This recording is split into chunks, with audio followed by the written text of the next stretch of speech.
سب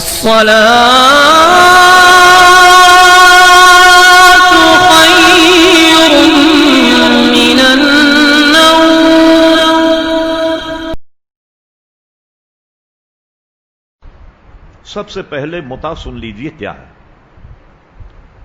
عموماً پرانے دور میں جو اب تقریباً وہ ساری چیزیں ختم ہو گئیں، ایک متع یہ تھا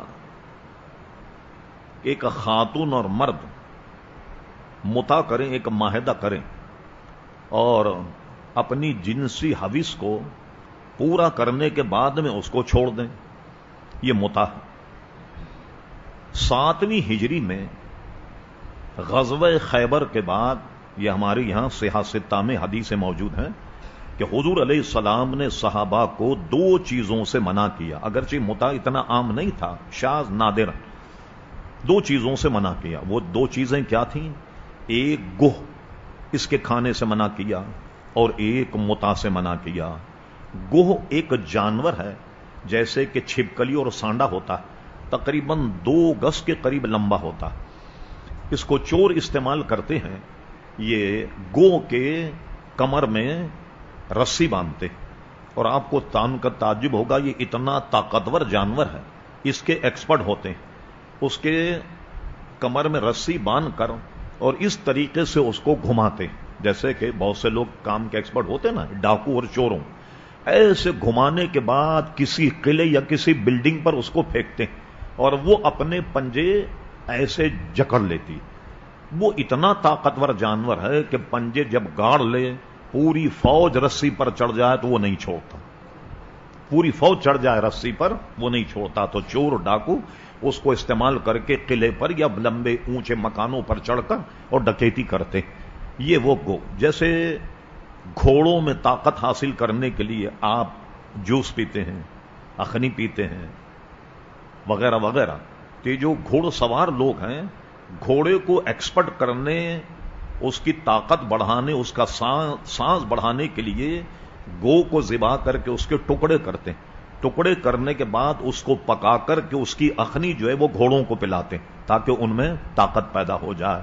تو کسی زمانے میں اسے کھایا جاتا تھا اور حضور علیہ السلام نے اس کے کھانے سے منع کیا۔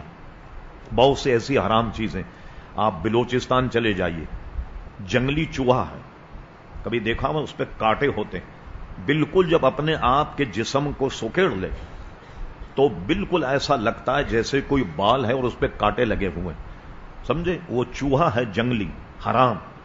بلوچستان کے لوگ اکثر اس کا شکار کرتے ہیں جنگل میں اور اس کو بالکل بوٹی کی طرح سے بھون کر کے کھاتے ہیں، حالانکہ وہ جنگلی چوہا۔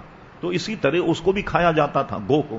تو اس کے بعد کیا ہوا کہ حضور نے 7ویں ہجری میں گو کھانے سے منع کیا اور اس کے بعد متع سے منع کر دیا۔ پھر حضرت عمر فاروق کا جب دور آیا، آپ نے اس پر بہت سختی سے عمل کیا، چونکہ عمل کرانے والے سختی سے حضرت فاروق اعظم، اور شیعہ حضرات چونکہ حضرت فاروق اعظم کے بالکل خلاف، اس لیے وہ اس کو نہیں مانتے اور متع کرتے ہیں۔ اور آپ کو تعجب ہوگا، شیعہ حضرات کی کتاب ہے جس کا نام ہی برہان المتع، برہان المتع، شریعت نے تو حرام قرار دے دیا۔ ان کے نزدیک کوئی آدمی 1 مرتبہ متع کرے تو امام حسین کا درجہ پائے گا، 2 مرتبہ متع کرے امام حسن کا درجہ پائے گا، 3 مرتبہ متع کرے حضرت علی کا درجہ پائے گا۔ اب تو 2 ہی رہ جاتے ہیں درجے، یعنی ایک اور دفعہ متع کرے تو پھر غالب گمانی ہے کہ حضور تک پہنچ جائے گا، اور 5ہی مرتبہ متع کرے تو معاذ اللہ تعالیٰ تک پہنچ جائے گا۔ یہ ان کی مستند کتاب برہان المتع میں انہوں نے جناب اس کو درج کیا۔ لہذا مسلمانوں کے لیے یہ دونوں چیزیں حرام قرار کر دی تھیں، تو اس لیے اس کے قریب مسلمان کوئی نہیں جا، اور جن کے نزدیک متع جائز، میں کیا بتاؤں، آپ کو تعجب ہوگا سن کر، ہمارے اوپر لوگ یہ لگاتے ہیں صاحب یہ تو بڑے فرقہ پرست ہیں، اپنے علاوہ کسی کو مانتے نہیں، وغیرہ وغیرہ۔ متع میں اگر کوئی اولاد اگر ٹھہر جائے، حمل ٹھہر جائے، تو وہ حمل اس کا بڑا بابرکت کہلاتا ہے، اس سے اگر بچہ پیدا ہو تو وہ بڑا بابرکت کہلاتا ہے۔ ہم سنی تو الحمدللہ ان ساری لغویات سے اللہ اس کے رسول کے فضل سے محفوظ ہے۔ یہ آپ کا ہو گیا جناب جواب، اور کوئی